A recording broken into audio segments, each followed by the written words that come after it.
നമസ്കാരം. കോൺഗ്രസ് ടിക്കറ്റിൽ മത്സരിച്ച് തുടർച്ചയായി പാർലമെന്റിൽ എത്തിയ വിശ്വപൗരൻ പലപ്പോഴായും പാർട്ടിയെ വെള്ളം കുടിപ്പിച്ചിട്ടുണ്ട്. തദ്ദേശ തെരഞ്ഞെടുപ്പ് പടിവാതിക്കൽ എത്തി നിൽക്കെ കേരള സർക്കാരിൻ്റെ വികസന നയത്തെ പുകഴ്ത്തിയ ശശി തരൂർ പാർട്ടിയിൽ ചെറുതല്ലാത്ത കോലാഹലമാണ് സൃഷ്ടിച്ചത്. വിജയസാധ്യത തല്ലിക്കെടുത്തല്ലേ എന്ന് നേതാക്കൾക്ക് പരസ്യമായി പറയേണ്ടി വന്നു. കേരള നേതാക്കളെ തള്ളി തരൂർ നിലപാടിൽ ഉറച്ചു നിന്നതോടെ ഹൈക്കമാൻഡ് ഡൽഹിക്ക് വിളിപ്പിച്ചു. നമ്പർ 10 ജൻപതിൽ നടന്ന കൂടിക്കാഴ്ചയ്ക്ക് ശേഷവും നിലപാടിൽ നിന്ന് പിന്നോട്ടു പോകാൻ തരൂർ തയ്യാറായിരുന്നില്ല. ഒടുവിൽ കോലാഹലമെല്ലാം ആറിത്തണുത്തപ്പോൾ തരൂർ തിരുത്തിയിരിക്കുന്നു. അവകാശവാദങ്ങൾ എല്ലാം തള്ളുകയാണ്. കൂടുതൽ സംരംഭങ്ങൾ കേരളത്തിന് ആവശ്യമുണ്ട് എന്നാണ് തരൂർ പറയുന്നത്. സ്റ്റാർട്ടപ്പുകൾ പേപ്പറിൽ മാത്രം ഒതുങ്ങാതെ നടപ്പാക്കണം. കേരള സർക്കാരിൻ്റെ ഉദ്ദേശശുദ്ധി നല്ലതാണ് എന്ന് സമ്മതിക്കാം. എന്നാൽ കേരളത്തിലെ യഥാർത്ഥ സാഹചര്യമല്ല പുറത്തു വരുന്നത് എന്നും ശശി തരൂർ എക്സ് പോസ്റ്റിൽ പറയുന്നു. കേരളത്തിലെ നിരവധി വ്യവസായങ്ങൾ പൂട്ടിപ്പോയി എന്ന ടൈംസ് ഓഫ് ഇന്ത്യയുടെ വാർത്ത പങ്കുവെച്ചുകൊണ്ടായിരുന്നു തരൂരിൻ്റെ കുറിപ്പ്. സംസ്ഥാന സർക്കാരിൻ്റെ കണക്കുകൾ തെറ്റാണ് എന്ന് പാർട്ടി നേതാക്കൾ ഒറ്റക്കെട്ടായി പറഞ്ഞപ്പോഴും ശശി തരൂരിന് അത് ബോധ്യപ്പെട്ടിരുന്നില്ലേ? ഇംഗ്ലീഷ് പത്രത്തിൽ കണക്കുകൾ നിരത്തിയപ്പോഴാണോ കണക്കിലെ ആ കളികൾ തരൂരിന് തിരിച്ചറിയാൻ സാധിച്ചത്? എന്താണ് തരൂരിൻ്റെ തിരുത്തിന് പിന്നിൽ? ആരാണ് യഥാർത്ഥത്തിൽ തരൂരിനെ തിരുത്തിച്ചത്? പ്രൈം ഡിബേറ്റിലേക്ക് എല്ലാ പ്രേക്ഷകർക്കും സ്വാഗതം. ചർച്ചയിൽ പങ്കെടുക്കുന്നത് ശ്രീ വസന്ത് തെങ്ങുംപള്ളി, കോൺഗ്രസ് നേതാവ്, ശ്രീ AK ഷാനിബ്, DYFI നേതാവ്, ശ്രീ N ശ്രീകുമാർ, വലത് നിരീക്ഷകൻ എന്നിവർ ആണ്. ആദ്യം ശ്രീ വസന്ത് തെങ്ങുംപള്ളി, കോൺഗ്രസിനെ ഒന്നാകെ വലിയ പ്രതിസന്ധിയിലാക്കിയ ലേഖനം ആയിരുന്നു ശശി തരൂരിൻ്റേത്. ആ ലേഖനം പ്രതിസന്ധി സൃഷ്ടിച്ചപ്പോഴെല്ലാം ശശി തരൂർ ആ നിലപാടിൽ തന്നെ ഉറച്ചു നിന്നു. തിരുത്തണമെന്ന് നേതാക്കൾ ആവർത്തിച്ചു പറഞ്ഞപ്പോഴും അതൊന്നും കേൾക്കാൻ ശശി തരൂർ തയ്യാറായില്ല. ഒടുവിൽ ഇപ്പോൾ ആ കോലാഹലമൊക്കെ ഏതാണ്ട് അവസാനിച്ച ഒരു സമയത്ത് തിരുത്തുമായി തരൂർ എത്തുന്നു. അത് തിരുത്താണോ തിരുത്തിച്ചതാണോ? അല്ല, ശ്രീ അഭിലാഷ്, അങ്ങയുടെ ചോദ്യത്തിൽ തന്നെ അതിന്റെ ഉത്തരമുണ്ട്. അങ്ങ് പറഞ്ഞു ഡോക്ടർ തരൂരിന്റെ ലേഖനം വന്നതിന് ശേഷം കോൺഗ്രസിൽ വിവിധ നേതാക്കൾ, അത് താഴെ തട്ടിൽ മുതൽ മുകൾ തട്ടിൽ വരെയുള്ള നേതാക്കൾ കേരളത്തിന്റെ ഗ്രൗണ്ട് റിയാലിറ്റി ഇതല്ല എന്ന് കൃത്യമായി പറഞ്ഞു വെച്ചിട്ടുണ്ട്. അത് പ്രതിപക്ഷ നേതാവുണ്ട്, KPCCയുടെ അധ്യക്ഷനുണ്ട്, മുൻ പ്രതിപക്ഷ നേതാവുണ്ട്, ഇങ്ങേ അറ്റം ഏറ്റവും എളിയവരായ ഞാൻ വരെ ഉണ്ട്, നിങ്ങളുടെ ചർച്ചയിൽ പങ്കെടുത്തിട്ടുണ്ട്. അപ്പോ യൂത്ത് കോൺഗ്രസ് നേതാക്കൾ മുതൽ കോൺഗ്രസിന്റെ മുതിർന്ന നേതാക്കൾ വരെയുള്ളവർ ഡോക്ടർ തരൂരിന്റെ ലേഖനം തെറ്റാണ് എന്ന് വളരെ കൃത്യമായി സമർത്ഥിച്ചു പോയിരുന്നു. അപ്പോ നിങ്ങളുടെ ടൈറ്റിൽ കാർഡ് പോലെ തിരുത്തിച്ചതാണെങ്കിൽ തരൂർ അന്നേ തിരുത്തേണ്ടതാണല്ലോ, അന്നേ തിരുത്തണമായിരുന്നു. കാര്യം അതിനുശേഷം ഒരു പ്രഷറും ഇല്ലാത്തൊരു സമയത്ത്, ആ വിഷയത്തിൽ നിന്ന് തന്നെ ചർച്ചകളെല്ലാം മാറി നിൽക്കുന്ന ഒരു സമയത്ത് അദ്ദേഹം തിരുത്തുന്നെങ്കിൽ അദ്ദേഹത്തിന്റെ ബോധ്യത്തിന്റെ പുറത്താണ് എന്നാണ് നമ്മൾ മനസ്സിലാക്കേണ്ടത്. കാരണം ഏതെങ്കിലുമൊക്കെ DYFI നേതാവോ CPM നേതാവോ എന്തെങ്കിലും വിളിച്ചു പറഞ്ഞിട്ട് നാളെ മാറ്റി പറയുന്നത് പോലെ അല്ലല്ലോ തരൂർ തിരുത്തിയിരിക്കുന്നത്. അദ്ദേഹം ഒരു ഡേറ്റയുടെ പുറത്ത് പറഞ്ഞു. ആ ലേഖനത്തിൽ തന്നെ അന്നും ഏറ്റവും ആദ്യം ഈ വിഷയം ചർച്ച ചെയ്ത ന്യൂസ് 18 ആണ്. അന്ന് അപർണയ്ക്കൊപ്പം ഞാനാണ് ചർച്ചയിലിരുന്നത്. അന്നും ഞാൻ ആ ലേഖനം വായിച്ച് കേൾപ്പിച്ചാണ്. ആ ലേഖനത്തിന്റെ 2ാമത്തെ പാരഗ്രാഫിൽ വളരെ കൃത്യമായി ഡോക്ടർ തരൂർ പറയുന്നുണ്ട്. അന്നത്തെ ലേഖനമാണ് ഞാൻ പറയുന്നത് കേട്ടോ അഭിലാഷ്. അതിൽ കൃത്യമായി അദ്ദേഹം പറയുന്നുണ്ട്, it is warm welcomed if Rajiv is correct and if it is not a hyperbole. അതായത് പി രാജീവിന്റെ കണക്കുകൾ ശരിയാണെങ്കിൽ അത് വാം വെൽക്കംഡ് ആണ്. അതിനോടൊപ്പം തന്നെ തരൂർ അതിൽ പറയായിരുന്നു, if it is not a hyperbole, ഇതൊരു ഊതിപ്പീർപ്പിച്ച ബലൂൺ അല്ലെങ്കിൽ അതൊരു ഊതിപ്പീർപ്പിച്ച ബലൂൺ ആണെന്ന് തരൂരിന് ബോധ്യമായിരിക്കുന്നു. മറ്റൊരു കണക്കിന് അതാണല്ലോ ശ്രീ വസന്ത്. അതായത് കോൺഗ്രസിന്റെ ടിക്കറ്റിൽ മത്സരിക്കുന്ന കോൺഗ്രസിന്റെ പ്രവർത്തക സമിതി അംഗമായിട്ടുള്ള ശശി തരൂരിന് കേരളത്തിലെ കോൺഗ്രസ് നേതാക്കൾ ഈ കണക്ക് തെറ്റാണ് എന്ന് പറഞ്ഞാൽ ബോധ്യപ്പെടാതെ പോകുന്നത് എങ്ങനെയാണ്? താങ്കൾ തന്നെ സൂചിപ്പിച്ചു, പ്രതിപക്ഷ നേതാവ് അടക്കം ചില ഡോക്യുമെന്റുകളുടെ അടിസ്ഥാനത്തിലാണ് ഈ കണക്ക് തെറ്റാണ് എന്ന് പറയുന്നത്. അതോടൊപ്പം തന്നെ KPCC അധ്യക്ഷൻ പറഞ്ഞു, കേരളത്തിലെ തട്ടുകടകൾ മുതൽ മുറുക്കാൻ കടകൾ വരെ, കോഴിക്കടകൾ ഉൾപ്പെടെയൊക്കെ എല്ലാം പട്ടികയിൽ ഉൾപ്പെടുത്തി ഇതെല്ലാം വലിയ സംരംഭമാണ് എന്ന് കാണിച്ച് തെറ്റിദ്ധരിപ്പിക്കുന്ന ഒരു കണക്കാണ് ഉണ്ടാക്കിയത് എന്ന് പറയുമ്പോൾ അത് തരൂരിന് ബോധ്യപ്പെടാതെ പോകുന്നു എന്ന് വിശ്വസിക്കാൻ സാധിക്കുമോ? ഇപ്പോൾ ഒരു ഇംഗ്ലീഷ് പത്രത്തിൽ ഈ കണക്കുകൾ വന്നപ്പോൾ വളരെ പെട്ടെന്ന് തരൂരിന് അത് വിശ്വാസയോഗ്യമായി മാറുന്നു. അതെങ്ങനെയാണ് ശ്രീ വസന്ത്? അഭിലാഷ്, നമുക്ക് ഒരാൾ ഇപ്പോഴാണ് നിലപാടെടുക്കേണ്ടത്, ഒരാൾ ഇങ്ങനെ നിലപാടെടുക്കൂ എന്നൊക്കെ തീരുമാനിക്കാൻ ഇതൊരു കേഡർ പാർട്ടിയല്ല. രണ്ടാമത് അങ്ങ് പറഞ്ഞതുപോലെ ജൻപത്തിൽ വിളിച്ചു എന്ന് പറയുന്നത് ഇതുമായി ബന്ധപ്പെട്ടല്ല. ഇനി നിങ്ങളുടെ ആഖ്യാനം ശരിയാണെന്ന് തന്നെ ഇരിക്കട്ടെ. ഡോക്ടർ തരൂർ ഒരു ലേഖനം എഴുതുന്നു, അതിൽ വസ്തുതാപരമായ തെറ്റുകൾ ഉണ്ട് എന്ന് പാർട്ടി ലീഡർഷിപ്പിന് മനസ്സിലാവുന്നു. ഞങ്ങൾ പിറ്റേ ദിവസം തരൂരിന്റെ തിരുവനന്തപുരത്തെയോ ഡൽഹിയിലെയോ വസതിയിലേക്ക് മാഷാള്ള സ്റ്റിക്കർ ഒട്ടിച്ച ഇന്നോവ പറഞ്ഞു വിട്ടില്ലല്ലോ. പറഞ്ഞു വിട്ടില്ല. ഞങ്ങൾ നിങ്ങളുടെ അല്ല, ഈ ജൻപത്തിലേക്ക് വിളിച്ചത് ഈ ആവശ്യത്തിനല്ല എന്ന് താങ്കൾ പറയുമ്പോഴും ജൻപത്തിൽ അല്ലെങ്കിൽ അതിന് പുറത്ത് ഹൈക്കമാൻഡുമായി ശശി തരൂർ എത്ര നാളുകൾക്ക് മുമ്പാണ് അവസാനമായി ഒരു കൂടിക്കാഴ്ച നടത്തിയിരുന്നത് എന്നതൊക്കെ താങ്കൾക്ക് ഓർമ്മയുണ്ടാകുമല്ലോ. അല്ല ശ്രീ അഭിലാഷ്, ഞാനൊരു കാര്യം പറയട്ടെ. ഇതൊരു ജനാധിപത്യ പാർട്ടിയാണ്, ഇതൊരു വലിയ പ്രസ്ഥാനമാണ്. ഈ പ്രസ്ഥാനത്തിൽ വിവിധ നേതാക്കൾ കാണും, അവർക്ക് എതിരഭിപ്രായങ്ങൾ കാണും. എത്രയോ കാലങ്ങൾ ഈ പ്രസ്ഥാനം 885 രൂപ കൊണ്ട് അന്ന് തൊട്ട് ഇതിന്റെ അകത്ത് എതിരഭിപ്രായങ്ങളുണ്ട്. ഹ്യൂമിനെതിരെ എതിരഭിപ്രായം വന്നിട്ടില്ലേ? ഗാന്ധിക്കെതിരെ എതിരഭിപ്രായം ഉണ്ടായിട്ടില്ലേ? ഇന്ദിരാഗാന്ധിക്കെതിരെ എതിരഭിപ്രായം ഉണ്ടായി. ഇന്ദിരാ കോൺഗ്രസ് ഉണ്ടായത് മറന്നുപോയോ? ഈ പാർട്ടി ഇങ്ങനെയാണ്. ഈ പാർട്ടിക്കകത്ത് എതിരഭിപ്രായങ്ങൾ ഉണ്ടെങ്കിലേ ഈ പാർട്ടി നിലനിൽക്കൂ. അത് സസൂക്ഷ്മം ഈ പാർട്ടി കേൾക്കും. അതിൻ്റെ അകത്ത് തെറ്റുണ്ടെങ്കിൽ തിരുത്താൻ ശ്രമിക്കും. അല്ലാതെ ഞങ്ങളാരും ഈ മറ്റേ 51 വെട്ടുവെട്ടാനോ അല്ലെങ്കിൽ ഞങ്ങളാരും ഇനോവ പറഞ്ഞു വിടാനോ നിൽക്കുന്നവരല്ല. ഞങ്ങൾ ജൻപത്തിൽ വിളിച്ചിരുത്ത് കേൾക്കും, ചിലപ്പോൾ ഞങ്ങൾ ഇന്ദിരാഭവനിൽ ഇരുന്ന് കേൾക്കും, ചിലപ്പോൾ ഞങ്ങൾ തമ്മിൽ കലഹിച്ചൊന്നും വരാം, ആശയപരമായി കലഹിക്കും. അതിലെന്താ തെറ്റ്? അത് ജനാധിപത്യത്തിന്റെ മനോഹാരിതയാണെന്നേ, അല്ലാതെ CPM പോലെ ഒരു കേഡർ പാർട്ടി അല്ലല്ലോ ഇത്. അല്ല, അവിടെ താങ്കൾ മനസ്സിലാക്കേണ്ട ഒന്ന്, ഏത് വിഷയത്തിലായിരുന്നു ഈ കലഹം എന്നുള്ളതാണല്ലോ. പാർട്ടിക്കുള്ളിലെ ഒരു ആഭ്യന്തര കലഹം താങ്കൾ പറയുന്നതിന് ഞാനും സമ്മതിക്കാം. അല്ലെങ്കിൽ ഗ്രൂപ്പ്, ഇപ്പോൾ കോൺഗ്രസിന്റെ ഗ്രൂപ്പ് തർക്കമാണെങ്കിൽ അത് സമ്മതിക്കാം.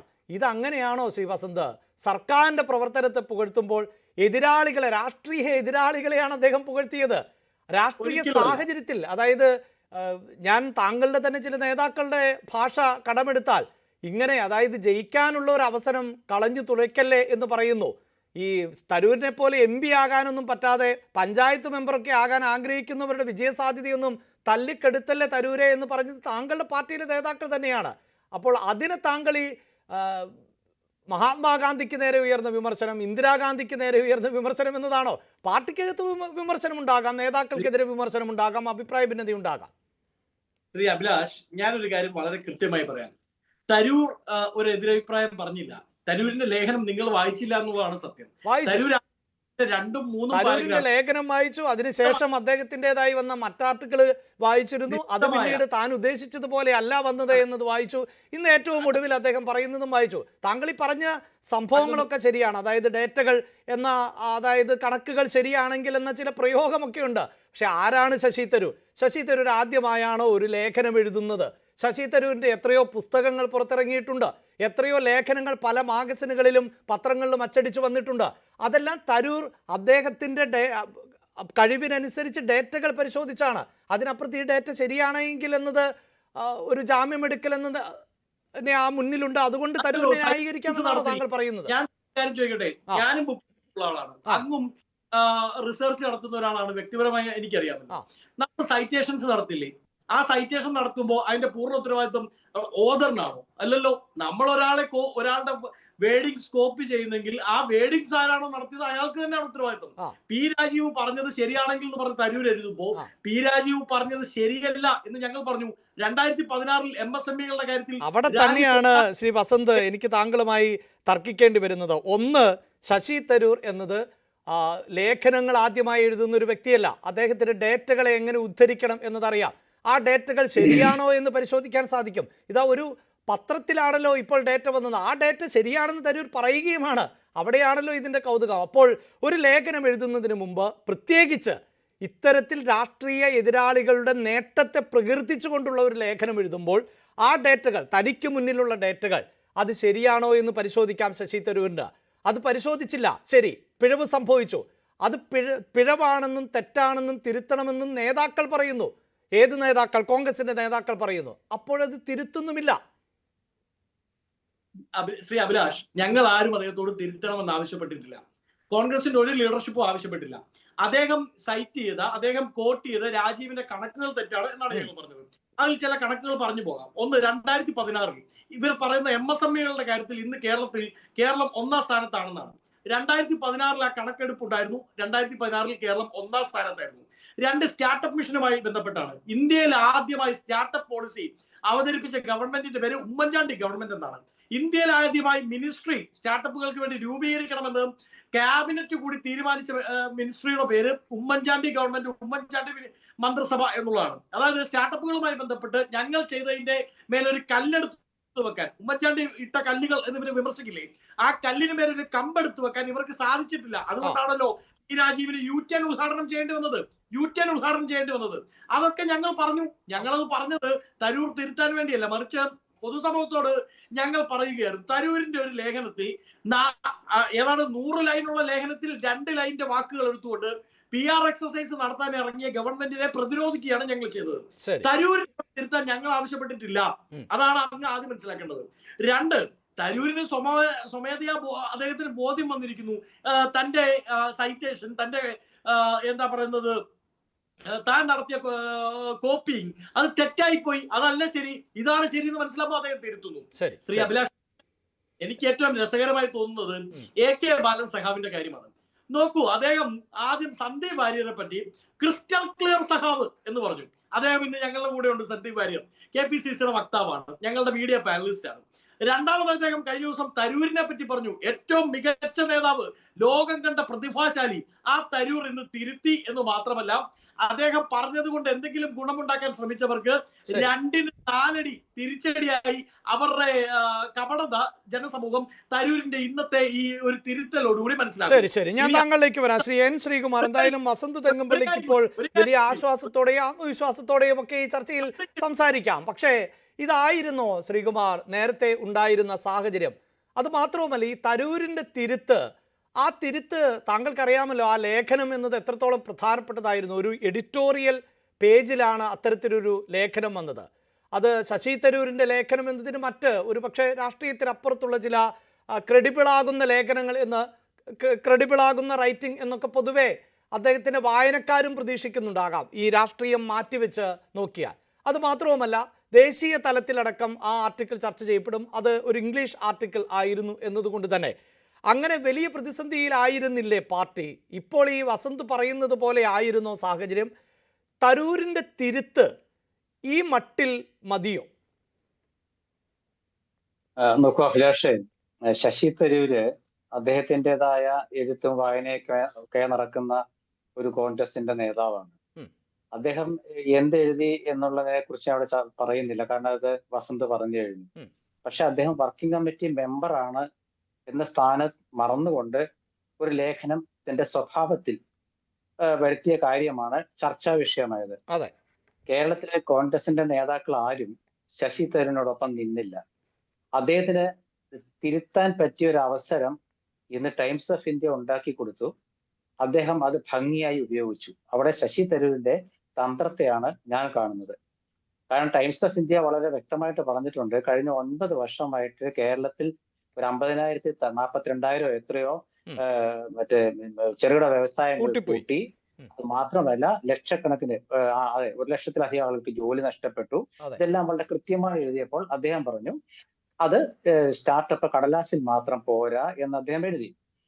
ശ്രീ ശശി തരൂർ ലേഖനവും അതുപോലെ ഇന്ത്യൻ എക്സ്പ്രസിന്റെ ഖണ്ഡശ പ്രസിദ്ധീകരിച്ച അദ്ദേഹത്തിന്റെ അഭിപ്രായങ്ങളൊക്കെ പറഞ്ഞപ്പോൾ തന്നെ BD സതീശൻ പത്രസമ്മേളനം വിളിച്ചു പറഞ്ഞു അദ്ദേഹത്തിന് കിട്ടിയ ഡാറ്റകൾ തെറ്റാണ്, അത് ഗവൺമെന്റ് പർവ്വതീകരിച്ചതാണ് എന്ന് പറഞ്ഞാൽ ശശി തരൂർ പറഞ്ഞിരുന്നു, ഞാനത് തിരുത്തും, ഡാറ്റ തന്നാൽ തിരുത്താമെന്ന് പറഞ്ഞു. ഡാറ്റ തന്നിട്ട് അദ്ദേഹം തിരുത്തിയത് ഇന്നാണ്. പക്ഷെ അതിനുശേഷം ഒരുപാട് കാര്യങ്ങൾ കോൺഗ്രസിൽ നടന്നു. രാഹുൽ ഗാന്ധി യോഗം വിളിച്ചു, ശശി തരൂർ രാഹുൽ ഗാന്ധിയെ കാണണമെന്ന് ആവശ്യപ്പെട്ടു, അദ്ദേഹം കണ്ടു. അതിനുശേഷം 30 കോൺഗ്രസ് നേതാക്കളുടെ യോഗം ഡൽഹിയിൽ വിളിച്ചു. ഈ 30 പേരിൽ 29 പേരെന്തായാലും ഉണ്ടല്ലോ, 30ാമത്തെ ആൾ ശശി തരൂർ ആയിരിക്കാം. ഈ 29 പേരും ഒരുപക്ഷെ ശശി തരൂരിനോട് യോജിച്ചിട്ടുണ്ടാവില്ല. അപ്പൊ അത് മാത്രമല്ല, കേരളത്തില് 2025 കഴിഞ്ഞിട്ടാണ് 2026 വരുന്നത്. അപ്പൊ 2025 തദ്ദേശ തെരഞ്ഞെടുപ്പില് UDFന് എതിരായി LDF ഉപയോഗിക്കുന്ന ആയുധം ശശി തരൂരിന്റെ പ്രസംഗവും എഴുത്തുമാണ് എന്ന് കൂട്ടമായ അഭിപ്രായം വന്നെങ്കിൽ ഒരുപക്ഷെ അത് അദ്ദേഹത്തിന് തിരുത്താനുള്ള ഒരു അവസരം കൂടി രണ്ടാമത്തെ അവസരം കൊടുത്തിട്ടുണ്ട്. അപ്പൊ 2 കാര്യങ്ങൾ ശശി തരൂരിന്റെ ഭാഗ്യമുണ്ട്. അതായത് ടൈംസ് ഓഫ് ഇന്ത്യയുടെ ഇന്നത്തെ ആ ഒരു ലേഖനം, അത് കൃത്യമായിട്ട് അവർ ആ ലേഖനം വളരെ അന്വേഷണാത്മകമായിട്ട് തന്നെ അതിൽ പറഞ്ഞിട്ടുണ്ട്. കേരളത്തിലെ സ്റ്റാർട്ടപ്പിനെ സംബന്ധിച്ച് വന്നിട്ടുള്ള അഭിപ്രായങ്ങൾ മുഴുവൻ തെറ്റാണെന്ന്. അപ്പൊ അങ്ങനെ വരുമ്പോൾ ശശി തരൂര് തിരുത്തി. ഇനി വേറൊരു കാര്യം എന്താണെന്ന് വെച്ചാല്, ശശി തരൂരിന് കാര്യം ബോധ്യമായി. കാരണം താനൊരു ലേഖനം എഴുതിയത് കൊണ്ട് ഗുണം കിട്ടുകയല്ല, അത് മുതലെടുക്കുന്നത് LDF ആണെന്ന് അദ്ദേഹത്തിന് പെട്ടെന്ന് മനസ്സിലായി. കാരണം ശശി തരൂർ ഈ അഭിപ്രായ പ്രകടനം നടത്തിയത് ഫെബ്രുവരി 14 തീയതിയാണ്. 15 തീയതി മുതൽ ഇന്നലെ 1 തീയതി വരെയുള്ള CPM മുഖപത്രം എടുത്ത് നിങ്ങൾ വായിച്ചു നോക്കിയാൽ ഓരോ ദിവസവും കോൺഗ്രസ് വിരുദ്ധ വാർത്തകൾ തലക്കെട്ടായി വന്നിരിക്കുന്നത് മിക്കവാറും 3-4 ദിവസങ്ങളിൽ ശശി തരൂരിൻ്റെതാണ്. അത് മാത്രമല്ല, പാർട്ടി സെക്രട്ടറി MV ഗോവിന്ദൻ മാഷ് ഇന്ന് അദ്ദേഹം ശശി തരൂരിന്റെ ലേഖനം എക്സില് വരുന്നതിന് മുമ്പാണെന്ന് തോന്നുന്നു, ശശി തരൂര് LDF വരണമെന്ന് ആഗ്രഹിച്ചു എന്നും പറഞ്ഞിട്ടുണ്ട്. അപ്പൊ ഇതൊക്കെ അദ്ദേഹം ശശി തരൂർ തിരിച്ചറിഞ്ഞു. കാരണം കേരളത്തിലെ കോൺഗ്രസ്സുകാരുടെ പൊതുവികാരം മനസ്സിലാക്കാതെയാണോ അവരുടെ പ്രവർത്തനം, അവരുടെ വിയർപ്പ്, അവരുടെ മുദ്രാവാക്യം വിളി, അവർക്ക് നേരെയുള്ള ലാത്തിച്ചാർജ്, ഗവൺമെന്റ് വിരുദ്ധ വികാരം, ഉപതെരഞ്ഞെടുപ്പുകളിലെ ജയം, ഇതൊന്നും കാണാതെയാണോ താൻ ഇത് ഗവൺമെന്റ് നൽകിയ ഡാറ്റകളുടെ അടിസ്ഥാനത്തിൽ ഒരു ലേഖനം എഴുതിയെന്ന് അദ്ദേഹം ചിന്തിച്ചു കാണും. തീർച്ചയായിട്ടും കിട്ടിയ അവസരം ഇന്നാണ് അദ്ദേഹം അത് പ്രയോജനപ്പെടുത്തി. ഇവിടെ ഞാൻ മറ്റൊരു കാര്യം കാണുന്നത്, CPM നേതാക്കൾ ഓരോ ദിവസവും പറഞ്ഞ കാര്യങ്ങളൊക്കെ നമുക്കറിയാം. പക്ഷെ ഇതിനിടയ്ക്ക് DYFIക്കാര് അവര് മാവാസോ എന്ന് പറഞ്ഞിട്ട് അവർ ഇതിനെക്കുറിച്ച് സംരംഭത്തെ സെമിനാർ സംഘടിപ്പിച്ചപ്പോൾ ശശി തരൂരിനെ അവർ ക്ഷണിച്ചു. അപ്പോഴും അദ്ദേഹം അതിന്റെ അപകടം മനസ്സിലാക്കി കാണുമെന്ന് ഞാൻ കരുതുന്നു. മാത്രമല്ല, ഈ മാവോസ എന്നുള്ള ഒരു ആഫ്രിക്കൻ വാക്കെടുത്ത് ഇട്ടിട്ട് ഒരു സെമിനാർ നടത്തിയത് എന്തടിസ്ഥാനത്തിലാണെന്ന് അറിയില്ല. ഒരുപക്ഷെ ശശി തരൂർ വരും എന്ന ഉദ്ദേശത്തിലായിരിക്കാം ആ സെമിനാർ കൂടുന്നതിനെ സംഘടിപ്പിച്ചതെന്ന് ഞാൻ കരുതുന്നു. ആ സെമിനാർ ഇപ്പോൾ നടക്കുകയാണെന്ന് തോന്നുന്നു. ആ സെമിനാർ നടക്കുന്നതിനിടയ്ക്കാണ് ഈ ഗവൺമെന്റിന്റെ കണക്കിലെ കള്ളത്തരം പുറത്തു വന്നത്. ആ പുറത്തു വന്നപ്പോൾ ശശി തരൂർ തിരിച്ചെഴുതിയാൽ CPM നാളെ എന്തു പറയുമെന്നാണ് കേരളം ഉറ്റുനോക്കുന്നത്. കാരണം ശശി തരൂർ വിപ്ലവകാരിയാണെന്നാണ് CPM പറഞ്ഞത്. ശശി തരൂർ അനാഥമാവില്ലെന്നാണ് മുൻ ധനമന്ത്രി തോമസ് ഐസക് പറഞ്ഞത്. ശശി തരൂരിനെ പുകഴ്ത്തി EP ജയരാജൻ വന്നു, ഗോവിന്ദ മാഷ് വന്നു. കേരളത്തിലെ പ്രതിപക്ഷത്തിന് ഗവൺമെന്റിന്റെ വ്യവസായ പുരോഗതി മനസ്സിലായെന്ന് മുഖ്യമന്ത്രിയും പറഞ്ഞു. ഇത്രയും പേർ പറഞ്ഞ സ്ഥിതിക്ക് ലേഖനം വരുമ്പോൾ ശശി തരൂരിന് നാളെ കോൺഗ്രസ് കിട്ടാവുന്ന അംഗീകാരം വളരെ വിപുലമാണ്. ശശി തരൂർ കോൺഗ്രസില് അദ്ദേഹത്തിന് നഷ്ടപ്പെട്ടു എന്ന് കരുതിയ സ്ഥാനം അദ്ദേഹം തിരിച്ചെടുത്തു. വർക്കിംഗ് കമ്മിറ്റി മെമ്പർ എന്ന നിലയ്ക്ക് ശശി തരൂർ താൻ കോൺഗ്രസിന്റെ പ്രവർത്തകരെയും നേതാക്കളെയും നയിക്കേണ്ട ഒരു കമ്മിറ്റിയിലെ ഒരു അംഗമാണ് എന്ന് മനസ്സിലാക്കിയ ശശി തരൂരിനെ നാളെ കോൺഗ്രസ് കൂടുതൽ ബഹുമാനത്തോടെ കൂടെ പാർട്ടിയിലേക്ക് സ്വീകരിക്കാനുള്ള അവസരം അദ്ദേഹം തന്നെ ഉണ്ടാക്കിയിരിക്കുന്നു. ശശി തരൂരിന്റെ പല നടപടിക്രമങ്ങളെയും ഒരു വിമർശന സമീപനത്തോടെ കാണുന്ന ഒരാളാണ് ഞാൻ. കാരണം അദ്ദേഹം കോൺഗ്രസിന്റെ സമീപനത്തോട് യോജിച്ച് പോകാറില്ല ചില സമയത്ത്. അതൊക്കെ പക്ഷേ ചില അത്ര ആ സംശയം തന്നെയാണ് ഞാൻ താങ്കൾ പറഞ്ഞപ്പോൾ ഒരു പ്രധാനപ്പെട്ട കാര്യം. അതായത് ഇങ്ങനെ ഒരു ലേഖനം എഴുതിയാൽ അത് മുതലാക്കുന്നുണ്ട് ഇടതുപക്ഷം അല്ലെങ്കിൽ CPIM എന്ന് ശശി തരൂർ തിരിച്ചറിഞ്ഞിട്ടുണ്ടാകാമെന്ന് പറയുന്നു. അതിനുശേഷമുള്ള ശശി തരൂരിൻ്റെ ചില പ്രതികരണങ്ങൾ കൂടിയുണ്ടല്ലോ, അത് ഇത്തരത്തിൽ പത്രങ്ങളിൽ വന്നതാണ്. പിന്നീട് അത് തെറ്റായി പരാമർശിക്കുന്നു എന്നൊക്കെ പറയുമ്പോൾ തന്നെ വേണ്ട രീതിയിൽ കോൺഗ്രസ് പ്രയോജനപ്പെടുത്തുന്നില്ല, തനിക്ക് മറ്റു വാതിലുകളും അവസരങ്ങളും ഉണ്ട് എന്ന തരത്തിലുള്ള പ്രതികരണങ്ങൾ ഉൾപ്പെടെ ശശി തരൂരിൻ്റെ ഭാഗത്ത് നിന്നുണ്ടായിരുന്നു. അപ്പോൾ ശ്രീകുമാർ സാർ പറയുന്നത് പോലെ ആണോ? അതായത് ഈ ലേഖനം എഴുതുന്നതിന് മുമ്പ് ഇത് ആയുധം മാറിയേക്കാമെന്ന ഒരു തോന്നലും ശശി തരൂരിന് ഉണ്ടായിരുന്നില്ല എന്ന് നിരീക്ഷിക്കാൻ പറ്റുമോ? അല്ല, ശശി തരൂരിനെ കോൺഗ്രസ് പരിഗണിച്ചിട്ടില്ല എന്നൊരു അദ്ദേഹത്തിന്റെ തോന്നൽ ഉണ്ടായിക്കാണ്, ഇല്ലെന്ന് ഞാൻ പറയുന്നില്ല. കാരണം അത് അദ്ദേഹത്തിന്റെ കോൺഗ്രസിന്റെ കുറ്റമല്ലല്ലോ. കോൺഗ്രസിന് കൊടുക്കാൻ പറ്റാവുന്ന ഏറ്റവും പരമോന്നത പദവി പ്രതിപക്ഷത്തിരിക്കുമ്പോ എന്താണ് പാർട്ടിയുടെ വർക്കിംഗ് കമ്മിറ്റി അംഗത്വ. നേരെ മറിച്ച് നോക്കൂ അഭിലാഷേ, ഇദ്ദേഹം കോൺഗ്രസിൽ വന്ന സമയത്ത് കോൺഗ്രസ് അദ്ദേഹത്തെ മന്ത്രിയാക്കി.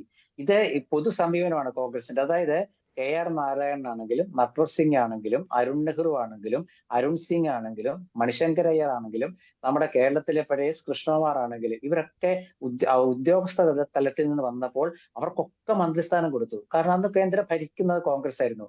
പ്രതിപക്ഷത്തുള്ള കോൺഗ്രസ് ശശി തരൂരിന് കൊടുക്കാവുന്ന ഏറ്റവും വലിയ പോസ്റ്റ് വർക്കിംഗ് കമ്മിറ്റി മെമ്പറാണ്, അത് അവർ കൊടുത്തു. പക്ഷേ അദ്ദേഹത്തിന്റെ കേരളത്തിന്റെ ഒരു പൊതു സ്വഭാവമുണ്ട്. അത് ഇവിടുത്തെ കേരളീയ കോൺഗ്രസ് മനസ്സ് എന്ന് പറയുന്നത് മാർക്സിസ്റ്റ് പാർട്ടിയുമായി മല്ലടിച്ചു വളർന്ന മനസ്സാണ്. ഇപ്പൊ കണ്ണൂരിലത്തെ കോൺഗ്രസും മാർക്സിസ്റ്റ് പ്രവർത്തകരും തമ്മിലുള്ള വ്യത്യാസം കേരളം മുഴുവൻ ചർച്ച ചെയ്യുന്നതാണ്. അവർ രണ്ടു കൂട്ടർക്കും പരസ്പര ഇതറിയാം. അവർ അത്രയും കഠിനമായിട്ട് മല്ലടിച്ച് വളരുന്നവരാണ്. അപ്പൊ കേരളത്തിലെ കോൺഗ്രസ് എന്ന് പറയുന്നത് CPM കമ്മ്യൂണിസ്റ്റുകളുമായിട്ട് മല്ലടിച്ച് വളർന്നവരാണ്. ആ കമ്മ്യൂണിസ്റ്റ് പാർട്ടി 9ാം വർഷത്തിലേക്ക് എത്തുമ്പോൾ അവരെ പുകഴ്ത്തുന്ന വർക്കിംഗ് കമ്മിറ്റി അംഗത്തിന്റെ തീരുമാനത്തോട് അവർക്ക് ഒരിക്കലും യോജിക്കാൻ പറ്റിയിട്ടില്ല. പക്ഷെ ഈ വികാരം ശശി തരൂർ തിരിച്ചറിഞ്ഞപ്പോൾ ഒരു 2 ആഴ്ച വൈകി എന്നുള്ള ശരിയാണ്. പക്ഷെ വൈകിയപ്പോൾ നോക്കൂ, അദ്ദേഹം ഒട്ടും മടിച്ചില്ല. അദ്ദേഹം തിരുത്തിയത് മാത്രമല്ല, നാളെ CPM പ്രത്യേകിച്ച് DYFIയുടെ ഈ മാവോസ എന്ന സെമിനാർ നടക്കുന്ന കാലത്ത്, CPM സമ്മേളനം നടക്കാൻ പോകുന്ന കാലത്ത് എല്ലാവരുടെയും വായടപ്പിക്കാൻ അദ്ദേഹത്തിന് കഴിഞ്ഞു. ഇത് അദ്ദേഹത്തെ കോൺഗ്രസിൽ കൂടുതൽ സ്വീകാര്യനാക്കാനുള്ള ഒരു വഴി അദ്ദേഹം തന്നെ തുറന്നു എന്നാണ് എനിക്ക് മനസ്സിലാകുന്നത്. ഞാൻ താങ്കളിലേക്ക് വരാം. ശ്രീ ഷാനിബ്, ഇതാണ്, അതായത് നേരത്തെ ഈ തരൂരിനെ പുകഴ്ത്തിയ നേതാക്കളുടെ പട്ടിക ഇവിടെ പറഞ്ഞു കഴിഞ്ഞു. അതുകൊണ്ട് ഞാൻ ആ പേരുകൾ ആവർത്തിക്കുന്നില്ല. ഈ സ്റ്റാർട്ടപ്പുമായി ബന്ധപ്പെട്ട സെമിനാറും ആ DYFI സംഘടിപ്പിക്കുന്ന പരിപാടിയും ഇന്ന് സമാപിച്ചു എന്ന് എനിക്ക് തോന്നുന്നു, അല്ലെങ്കിൽ സമാപനമാണ് ഇപ്പം നടക്കുന്നത് എന്ന് തോന്നുന്നു. തെറ്റുണ്ടെങ്കിൽ തിരുത്തുക. എന്തായാലും ആ സമയത്തടക്കം രാഷ്ട്രീയ എതിരാളികളടക്കം കേരളത്തിൻ്റെ വികസന നയത്തെ പുകഴ്ത്തുന്നു എന്നതൊരായുധമായും കണ്ടിരുന്നു. ശശി തരൂർ പറയുന്നതാണ് ശരിയെന്ന് വിലയിരുത്തിയിരുന്നു. തരൂരിനെ പോലെയുള്ളവർക്ക് ശരിയെ പറയാൻ സാധിക്കൂ എന്ന് നേതാക്കൾ വിലയിരുത്തിയിരുന്നു, പ്രതികരിച്ചിരുന്നു. അങ്ങനെയെങ്കിൽ ശശി തരൂർ തന്നെയാണ് ഇപ്പോൾ പറയുന്നത് ഈ കണക്കുകൾ തെറ്റാണ് എന്ന്. അതും പാർട്ടി ഇടതുപക്ഷം അംഗീകരിക്കുകയാണോ? ഇവിടെ ശ്രീകുമാരേട്ടൻ ഒരു തമാശ പറഞ്ഞു. അതായത് ശശി തരൂരിന്റെ പ്രസ്താവന വന്നതിന് ശേഷമാണ് ഈ മാവോസ് എന്ന് പറയുന്ന പദ്ധതി, അങ്ങനെ ഒരു സ്റ്റാർട്ടപ്പ് ഒരു ആശയം DYFI തീരുമാനിച്ചത് എന്നൊക്കെ അദ്ദേഹം പറഞ്ഞു. സത്യത്തിൽ അങ്ങനെയല്ല.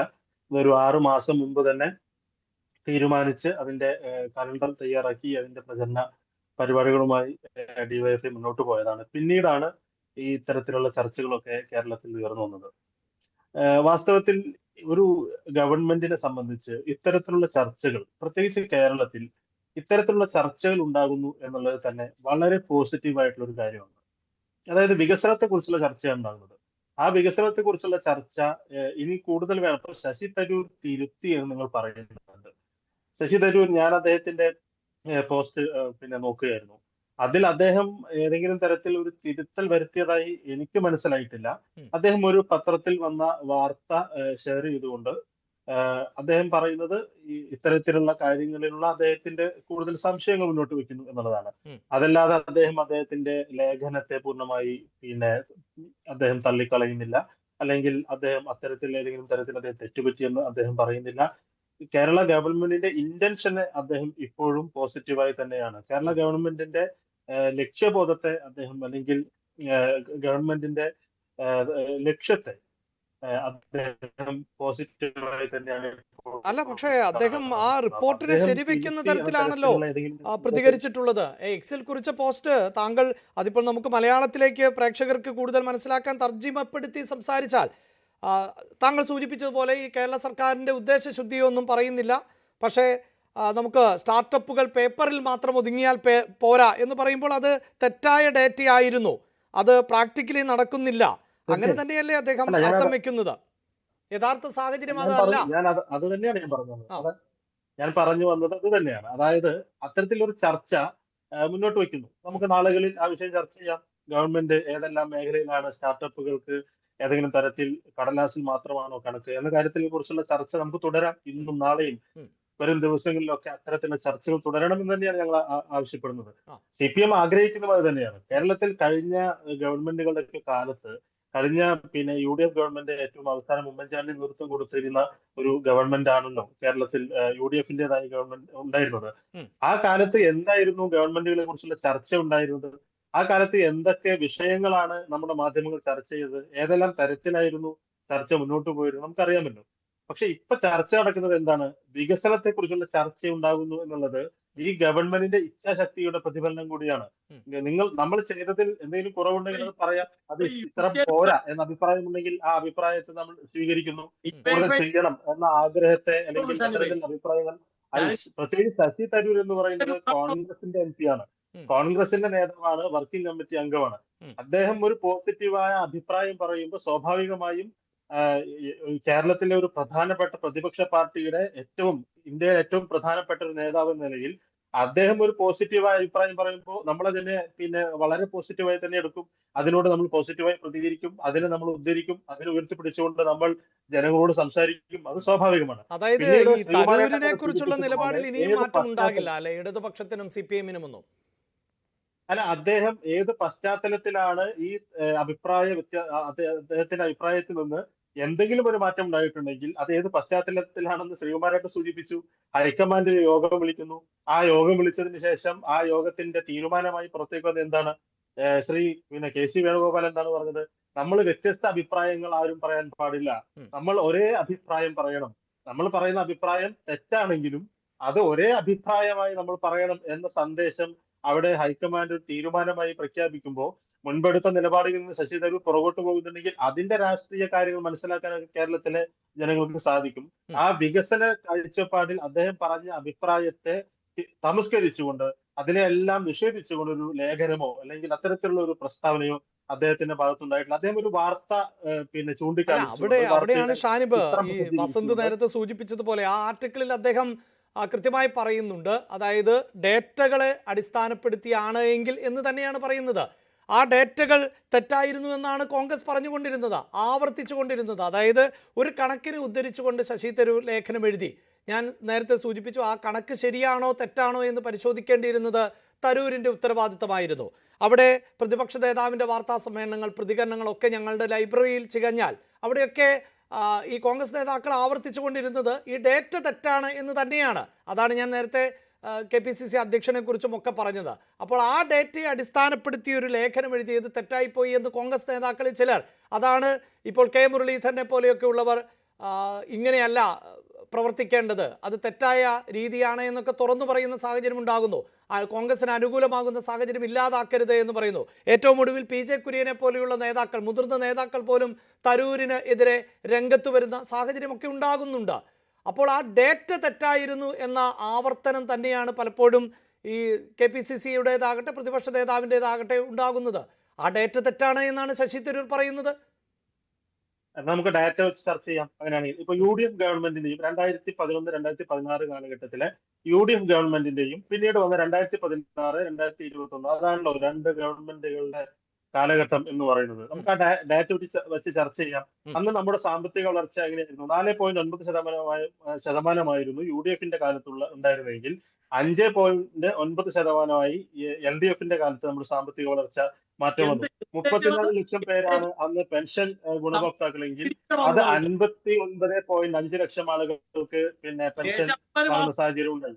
അങ്ങനെ ഞാൻ ഓരോന്നോരോന്നായി പറയാം. 503 കോടി രൂപയാണ് CMDRF വിതരണം ചെയ്തതെങ്കിൽ 1703 കോടി രൂപയിനേക്കാൾ കൂടുതൽ.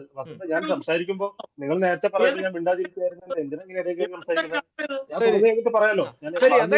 പറയട്ടെ ശ്രീ വസന്ത്, കണക്കുകളാണല്ലോ പറയുന്നത്. എന്തിനാ ഇങ്ങനെ അസ്വസ്ഥരാവുന്നത്? കണക്കാണ് പറയുന്നത്, മുഴുവൻ കണക്കാണ് പറയുന്നത്, കണക്കാണ് പറയുന്നത്. നിങ്ങൾ കഴിഞ്ഞിട്ട് സംസാരിച്ചോളൂ. അങ്ങനെ ഓരോന്നും ഞാൻ കണക്കുകൾ പറയുമ്പോൾ എന്തിനാണ് ഇടപെടുന്നത്? ഇത് ഏത് കണക്കാ പറഞ്ഞത്? ഏത് GDP? 2016 ഞാൻ പറയാം കണക്ക്. 2016 കണക്കാണ് ഞാൻ പറഞ്ഞത്. 2011-2016 കാലത്ത് ആ 5 വർഷം കൊണ്ടുണ്ടായ വളർച്ചയുടെ കണക്കാണ് ഞാൻ പറഞ്ഞത്. കൃത്യമായി കേന്ദ്ര സർക്കാരിന്റെ കണക്ക് ഞാൻ പറയാം. കേന്ദ്ര സംസ്ഥാന സർക്കാരുകളുടെ വെബ്സൈറ്റിൽ സൈറ്റ് ചെയ്തിരിക്കുന്ന കണക്ക് പറയാം. അങ്ങുണ്ടോ ചർച്ചയ്ക്ക്? ചർച്ചയ്ക്കുണ്ടല്ലോ. ഉമ്മൻചാണ്ടി വസന്ത് സംസാരിച്ചുകൊണ്ടിരിക്കുമ്പോ ഞാൻ ഇടയിൽ കയറി സംസാരിച്ചിട്ടില്ല. ഞാൻ പറയുന്നത് കേട്ട് അതിന് മറുപടി പറഞ്ഞു. സാമ്പത്തിക വളർച്ച ഞാൻ പറഞ്ഞത് ഇടതുപക്ഷത്തിന്റെയും കഴിഞ്ഞ 5 വർഷക്കാലത്തെ കഴിഞ്ഞ 5 വർഷക്കാലത്തെ ഇടതുപക്ഷ ഗവൺമെന്റിന്റെയും അതിന് മുൻപത്തെ 5 വർഷക്കാലത്തെ UDF ഗവൺമെന്റിന്റെയും വികസന വളർച്ചയെ കുറിച്ചാണ് ഞാൻ ചർച്ച നടത്തിയത്.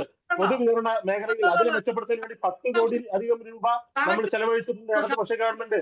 ദേശീയപാത ഒരിക്കലും നടക്കില്ല എന്ന് പറഞ്ഞ ദേശീയപാത ഈ കേരളത്തിൽ നടപ്പിലാകാൻ പോകുന്നു. അതുപോലെ വാട്ടർ മെട്രോ ഈ നാട്ടിൽ നടപ്പിലാക്കാൻ പോകുന്നു.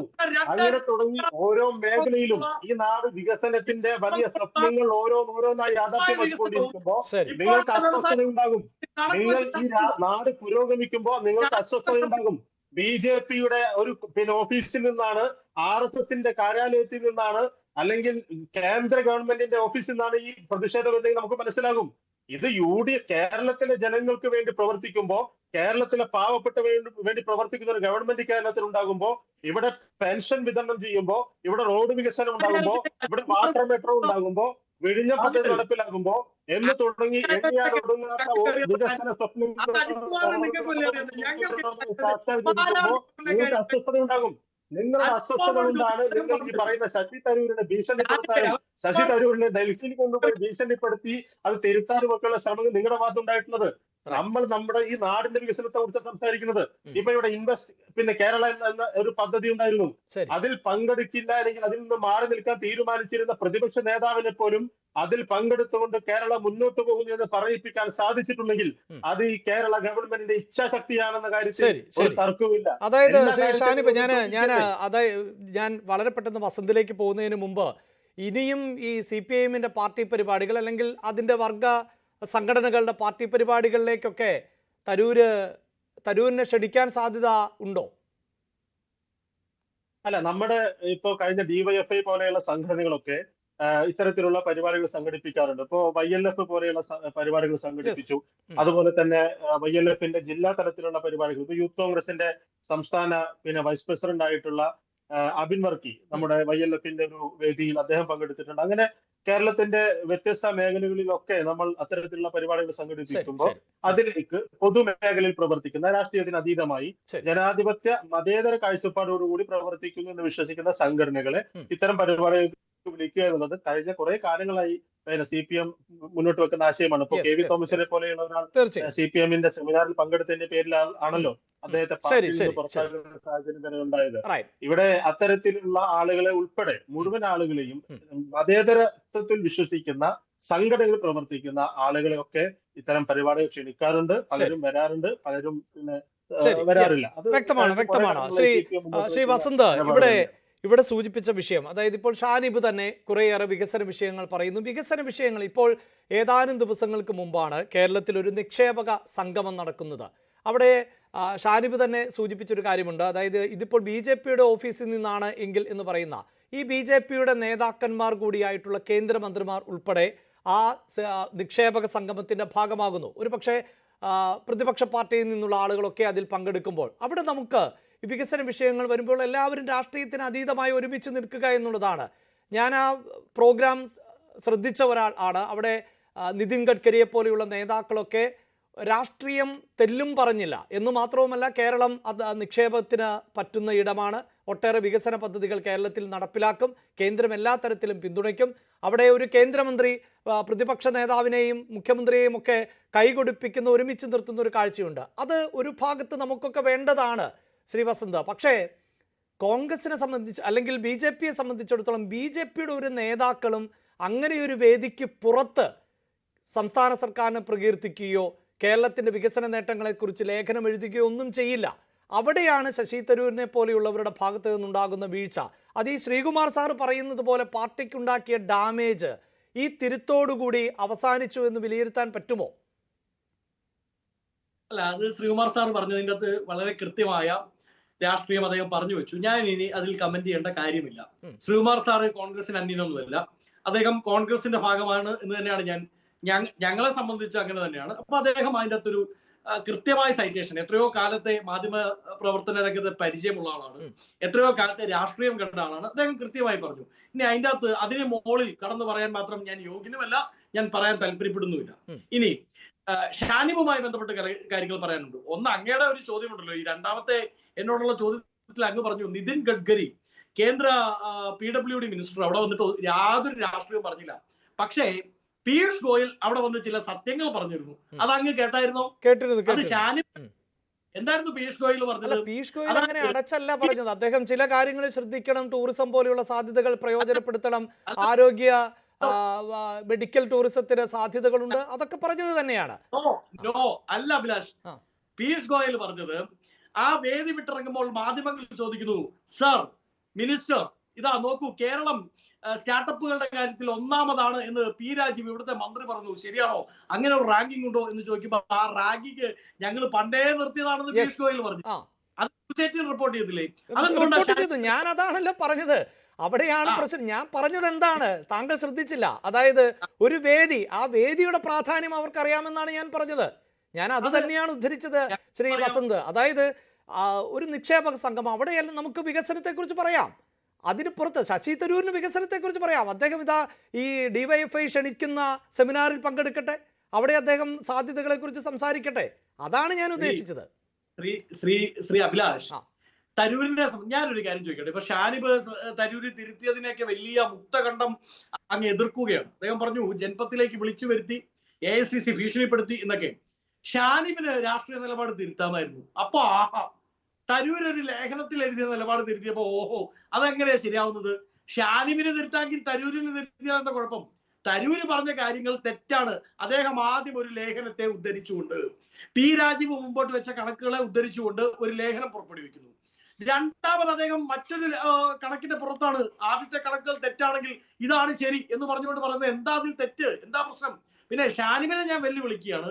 ഷാനിബ് ആർജവം ഉണ്ടെങ്കിൽ അത് ഏറ്റെടുക്കണം. ഞാൻ നേരത്തെ പറഞ്ഞത് ഷാനിബ് അവിടെ ഇവിടെ തോന്നുന്ന കണക്കും ദേശാഭിമാനിയിലും വാട്സപ്പ് ഗ്രൂപ്പിൽ വരുന്ന ഡിവൈഎഫ്ഐ ഗ്രൂപ്പിലെ കണക്കും പറഞ്ഞാൽ പോരാ. ഞാൻ സ്റ്റേറ്റ് ഗവൺമെന്റിന്റെയും സെൻട്രൽ ഗവൺമെന്റിന്റെയും വെബ്സൈറ്റുകളിൽ പ്രസിദ്ധീകരിച്ചിട്ടുള്ള രണ്ടിന്റെയും ആർക്കൈവ്സുകളിലുള്ള നാഷണൽ ലൈബ്രറികളിലുള്ള കണക്കുകൾ ഉദ്ധരിച്ച് അങ്ങേ വെല്ലുവിളിക്കാം. 2016 ഉമ്മൻചാണ്ടി ഗവൺമെന്റ് ഇറങ്ങിപ്പോകുമ്പോൾ MSMEകളുടെ കാര്യത്തിൽ 1ാം സ്ഥാനത്തായിരുന്നു കേരളം. 1ാം സ്ഥാനത്ത്. അതിനുശേഷം ആ 1ാം സ്ഥാനത്തേക്ക് നമ്മൾ കടന്നു വന്നത് 2024 ഞാൻ അംഗീകരിക്കുന്നു, നല്ല കാര്യം. പക്ഷേ അങ്ങ് പറഞ്ഞു ഉമ്മൻചാണ്ടിയുടെ കാലത്തില്ലാത്ത ഞങ്ങൾ നേടി. എന്താ നേടിയത്? ഉമ്മൻചാണ്ടിയുടെ കാലത്ത് MSMEകളുടെ കാര്യത്തിൽ 1ാം സ്ഥാനത്തായിരുന്നു നിങ്ങൾ. പിന്നീട് നിങ്ങൾ പുറകോട്ട് പോയി 6 വർഷം വേണ്ടി വന്നു ഉമ്മൻചാണ്ടിയുടെ കാലത്ത് എങ്ങനെയായിരുന്നു അങ്ങനെ നിങ്ങൾക്ക് മടങ്ങി വരാൻ.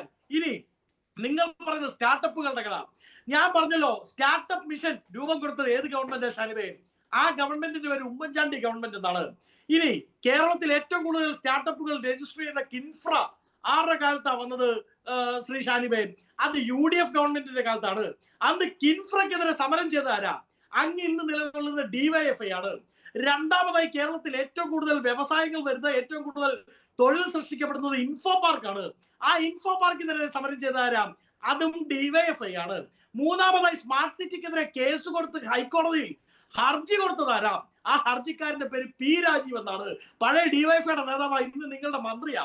ഇനി കൊച്ചി വിമാനത്താവളം ഇല്ലെങ്കിൽ ഈ സ്റ്റാർട്ടപ്പുകളൊന്നും അങ്ങനെ ഉയർന്നു വരില്ലല്ലോ. ആ വിമാനത്താവളത്തിൽ ഇതാ ഒരു വിമാനം ഇറങ്ങണമെങ്കിൽ എന്റെ നെഞ്ചിന് കുറുകെ ലാൻഡ് ചെയ്തോളൂ എന്ന് പറഞ്ഞ നേതാവിന്റെ പേരെന്താ? S ശർമ്മ. ആ S ശർമ്മ അന്നത്തെ എറണാകുളത്തെ DYFIയുടെ നേതാവാണ്. പിന്നീട് നിങ്ങൾ MLA ആക്കി. അതിനുശേഷം നിങ്ങളുടെ നോമിനേഷനിൽ അദ്ദേഹം സിയാലിന്റെ കൊച്ചി അതേ വിമാനത്താവളത്തിന്റെ ഡയറക്ടർ ബോർഡിൽ നാണമില്ലാതെ പോയിരുന്നു. കണ്ണൂർ വിമാനത്താവളത്തിനെതിരെ സ്റ്റാൻഡ് എടുത്തതാരാ? നിങ്ങൾ തന്നെ. അങ്ങനെ കേരളത്തിൽ എണ്ണി പറയാൻ പറ്റുന്ന 1, 2, 3, 4, 5 അപ് ടു 10 വികസനങ്ങൾ. ഗെയിൽ പൈപ്പ് ലൈനെതിരെ സമരം, നിങ്ങളുടെ സമരം ഓർമ്മയുണ്ടോ? അപ്പൊ അങ്ങനെ 10 വികസനങ്ങൾ കേരളത്തിൽ എടുത്തു പറഞ്ഞാൽ അതൊക്കെ കൊണ്ടുവന്ന ഗവൺമെന്റുകളുടെ പേര് UDF ഗവൺമെന്റ് എന്നാണ്. അതിനൊക്കെതിരെ സമരം ചെയ്തവരുടെ പേര് DYFI CPM എന്നാണ്. അതിൽ ഏറ്റവും കൂടുതൽ സമരം ചെയ്ത പി രാജീവാണ്. ആ രാജീവാണ് ഇന്ന് ഗെയിലിനെതിരെ സമരം ചെയ്ത രാജീവ് ഗെയിൽ ഉദ്ഘാടനം ചെയ്യാൻ പോകുന്നു. മെട്രോയ്ക്കെതിരെ സമരം ചെയ്ത രാജീവ് മെട്രോ സ്റ്റേഷനൊന്നും ഉദ്ഘാടനം ചെയ്യാനില്ലാത്തതുകൊണ്ട് 2 പില്ലറുകളുടെ ഇപ്പുറവും 2 റിബൺ വലിച്ചു കെട്ടി സമരം ചെയ്തു. ഞാൻ നേരത്തെ പറഞ്ഞപ്പോ അങ്ങ് കംപ്ലീറ്റ് ചെയ്യാൻ സമ്മതിച്ചില്ല, അതുകൊണ്ട് ഞാൻ റിപ്പീറ്റ് ചെയ്യണം. എനിക്ക് AK ബാലന്റെ കാര്യം ഓർക്കുമ്പോൾ ബഹുകർഷം തോന്നുകയാണ്. ഒന്ന്, അദ്ദേഹം സന്ദീപ് വാര്യരെ പറ്റി പറഞ്ഞു ക്രിസ്റ്റൽ ക്ലിയർ സഖാവാകും എന്ന്. ഇന്ന് അദ്ദേഹം ഞങ്ങളുടെ കൂടെ ഉണ്ട് കേട്ടോ, KPCCയുടെ വക്താവാണ്. രണ്ടാമത് ബാലൻ പറഞ്ഞു തരൂർ ലോകം കണ്ട മനുഷ്യനാണ്, പറയുന്നതെല്ലാം വിവരമുള്ള കാര്യങ്ങളാണ് എന്ന്. അങ്ങനെയാണെങ്കിൽ തരൂർ ഇന്നലെ പറഞ്ഞ 2ന് പകരം ഇന്ന് 10 മടക്കി CPMന്റെ പോക്കറ്റിൽ തന്നെ വെച്ചിട്ടുണ്ട്. അപ്പൊ ബാലന്റെ അവസ്ഥ എന്താ? ഇനി ഞാൻ കഴിഞ്ഞ ദിവസം ന്യൂസ് 18 അടക്കമാണെന്ന് തോന്നുന്നു, വാർത്തകളിൽ കണ്ടു AK ബാലൻ പാർട്ടി സെക്രട്ടറി ആകുമത്രേ ഈ ഗോവിന്ദ മാഷ് മാറുമ്പോ. അടിപൊളിയായിരിക്കും. ഇതുപോലെ കുറെ ക്രിസ്റ്റൽ ക്ലിയർ സഹാക്കളെയും ഇങ്ങനെ കുറെ ക്രിസ്റ്റൽ ക്ലിയർ കോൺഗ്രസ്സുകാരെയും ഉണ്ടാക്കാൻ AK ബാലന് സാധിക്കട്ടെ എന്ന് ആശംസിക്കാൻ മാത്രമേ തൽക്കാലം നിർവാഹമുള്ളൂ എന്നുള്ളതാണ് യാഥാർത്ഥ്യം. യെസ്, ഞാൻ താങ്കളിലേക്ക് വരാം. ശ്രീകുമാർ, നേരത്തെ ഒരു ഘട്ടത്തിൽ താങ്കൾ ആവർത്തിച്ച് പറഞ്ഞത് ശശി തരൂർ സാഹചര്യം മനസ്സിലാക്കുന്നു, ആ തിരുത്തുന്നതിനുള്ള അവസരം വളരെ സമർത്ഥമായി അദ്ദേഹം പ്രയോജനപ്പെടുത്തിയെന്നാണ്. ഇവിടെ വസന്ത് സമ്മതിക്കുന്നില്ല എങ്കിൽ പോലും ശശി തരൂരിനെ മറ്റെന്തോ കാര്യത്തിന് വേണ്ടിയാണ് ഹൈക്കമാൻഡ് വിളിപ്പിച്ചതെന്നാണ്. അത് പുറത്ത് പറയാവുന്നതാണോ എന്ന് എനിക്കറിയില്ല. പാർട്ടിക്കാരുമായതുകൊണ്ട് വസന്ത് മറ്റെന്തായിരുന്നു ആ കാര്യമെന്ന് പറയുമോ എന്നും എനിക്കറിയില്ല. പക്ഷേ ആ സാഹചര്യം എല്ലാവർക്കും അറിയാമായിരുന്നു, എപ്പോഴാണ് വിളിപ്പിച്ചത് എന്ന്. വിളിപ്പിച്ചതിന് ശേഷം ശശി തരൂരിൻ്റെ ഭാഗത്തു നിന്നുണ്ടായ പ്രതികരണം എന്തായിരുന്നു എന്നതെല്ലാം നമുക്ക് ഓർമ്മയുണ്ട്. ഇവിടെ പലപ്പോഴായി ഉണ്ടാകുന്ന സംശയം, താങ്കൾ ഈ സൂചിപ്പിച്ച്, താങ്കളും ഏതാണ്ട് ശരിവെച്ച ഒന്നുണ്ട്, ശശി തരൂരിന് ചെറിയ അതൃപ്തി പാർട്ടിക്കകത്തുണ്ടായിരുന്നു എന്നുള്ളത്. യഥാർത്ഥത്തിൽ ഈ തിരുത്തിന് പിന്നിൽ ഹൈക്കമാൻഡിൻ്റെ ഒരു ഇടപെടൽ തന്നെയാണോ? കേരള നേതാക്കൾ ആവർത്തിച്ച് പറഞ്ഞിട്ടും തിരുത്താൻ ആയിരുന്നില്ല ശശി തരൂർ. പിന്നീട് ഹൈക്കമാൻഡ് വിളിപ്പിക്കുന്നു. ഇപ്പോൾ പുറത്തറിയാൻ പറ്റുന്ന വിവരങ്ങൾ, അതും ആഭ്യന്തര കാര്യമാണ്, പാർട്ടിയുടെ ആഭ്യന്തര കാര്യമാണ്, നമുക്ക് സ്ഥിരീകരിക്കാനൊന്നും പറ്റില്ല. ശശി തരൂരിനെ വേണ്ടത്ര രീതിയിൽ പരിഗണിക്കേണ്ടതുണ്ട് എന്ന നിഗമനത്തിലേക്ക് പാർട്ടി എത്തുകയും ഒരുപക്ഷെ പാർട്ടി പദവികളിൽ കൂടുതലായി കടന്നു വരാനുള്ള സാധ്യതകളുണ്ട് എന്ന സൂചനകളും ഒക്കെ ലഭിക്കുന്നുണ്ട്. അപ്പോൾ ഇതൊരു തരം ഡീലിൻ്റെ ഭാഗമായി തരൂർ നടത്തിയ ഒരു പ്രതികരണം കൂടിയാണ്. താങ്കൾ ഈ പറഞ്ഞ കൃത്യമായ അവസരം പ്രയോജനപ്പെടുത്തിയത് ആ ഒരു ഡീലിൻ്റെ കൂടി പശ്ചാത്തലമാണ് എന്ന ചില നിരീക്ഷണങ്ങളുണ്ട്. ശ്രീകുമാർ. അല്ല അഭിലാഷ്, അത് ഒരിക്കലും യോജിക്കുന്നതല്ല. കാരണം ഇതിൽ ഡീലിന്റെ ഒന്നും ആവശ്യമില്ല. കാരണം അദ്ദേഹം കോൺഗ്രസിന്റെ വർക്കിംഗ് കമ്മിറ്റി മെമ്പറാണ്. അതിനും വലിയ പദവികൾ കിട്ടാറില്ലെന്ന് ഞാൻ പറഞ്ഞല്ലോ. ഇതെന്താ വിഷയം എന്ന് വെച്ചാല്, ശശി തരൂര് ഗവൺമെന്റ് ഡാറ്റയെ ബേസ് ചെയ്തിട്ടാണ് ലേഖനം എഴുതിയത്. ആ ലേഖനം എഴുതിയത് എന്തിനാണെന്ന് ചോദിച്ചാൽ, ഞാൻ നേരത്തെ പറഞ്ഞ ഒരു ചെറിയ അതൃപ്തി കാണുമായിരിക്കാം. അപ്പൊ പിന്നെ അദ്ദേഹം അതൊക്കെ എഴുതി കാണും.